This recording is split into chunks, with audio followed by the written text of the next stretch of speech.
நரமுகனை வேட்டையாடிய நரசிம்மன்.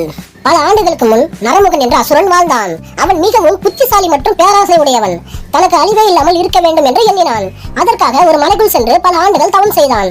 பிரம்மா தோன்றினார். பிரம்மா அவனை பார்த்து கூறினார், தூயமானதுடன் தவம் செய்தாயே, என்ன வர வேண்டும் கேள் என்றார். மனிதனால் இறக்கக்கூடாது, விலங்கினாலும் இல்லை, பகலும் இல்லை, இரவும் இல்லை, வீட்டிற்குள் இல்லை, வெளியிலும் இல்லை, பூமியிலும் இல்லை, ஆகாயத்திலும் இல்லை, ஆயுதத்தால் இல்லை, மனிதரால் பிறந்தால் இறப்பு கண்டிப்பாக உண்டு, இதுதான் விதி. பிறகு நன்றி யோசித்த பிறகு வார்த்தை கொடுத்தார்.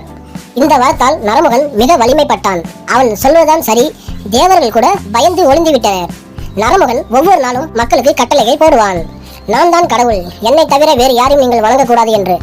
அவன் மகன் பிரகலாதன் சிறுவன் மட்டும் மாறாக நடந்து கொண்டான். பிரகலாதன் எப்போதும் விஷ்ணுவை பற்றிய பாடல்கள் பாடுவான். எல்லாம் கடவுள் விஷ்ணு என்று கூறுவான். நரமுகன் கோபத்தில் இருந்தான். எனது சொந்த மகன் விஷ்ணுவை வணங்குவதா? இது எனக்கு அவமானம். அவன் பலமுறை பிரகலாதனை கொல்ல முயன்றான். அடர்ந்த வனத்தில் விட்டான், பாம்பு பள்ளத்தில் தள்ளினான், கல்லால் கட்டி கடலில் எறிந்தான், யானையின் பாதையில் வீசினான். ஆனால் எல்லாமே பயனற்றது. எங்கெல்லாம் பிரகலாதன் சென்றாலும் அங்கே விஷ்ணு அவனை காப்பாற்றினார். நரமுகன் ஒரு நாள் பிரகலாதனை கேள்வி கேட்டான். உன் விஷ்ணு எங்கிருக்கிறார்? அவனை நான் காண வேண்டும் என்று சொன்னார். பிரகலாதன் சிரித்துக்கொண்டே கூறினான், அவர் எங்கும் இருக்கிறார், ஏன் இந்த தூணில் கூட இருக்கிறார் என்றான். அதை கேட்டதும் நரமுகன் வெறித்தனமாக அந்த தூணை உடைத்தான். அந்த நேரம் மாலை 5 பொழுது. தூணிலிருந்து வந்த சத்தம் பயங்கரமாக இருந்தது. தூணிலிருந்து தோன்றினார் நரசிம்மர். ஒரு மனிதன் போல உடம்பு, ஒரு சிங்கம் போல முகம், தலை முழுவதும் வெள்ளை இறகுகள், தீயை போல விழிகள், கூர்மையான நகங்கள். அவர் வந்ததும் உலகமே அதிர்ந்தது. நரசிம்மர் நரமுகனை பிடித்தார்.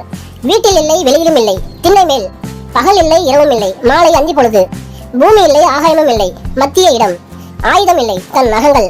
அவர் நரமுகனை தன் நகங்களால் கிழித்தார். தேவர்கள் பயந்தனர்.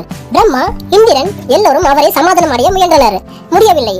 பிரகலாதன் மட்டும் அவரது காலடியில் சென்று கூப்பிட்டு வணங்கினான். ஐயா, உங்களால் தான் எனக்கு அருள் கிடைத்தது, இப்போது சாந்தமாகுங்கள். நரசிம்மர் சிரித்தார்.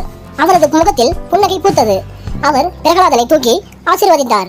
நரசிம்மர் பிரகலாதனை நரமுகனுக்கு பதிலாக அரசராக முடிசூட்டினார்.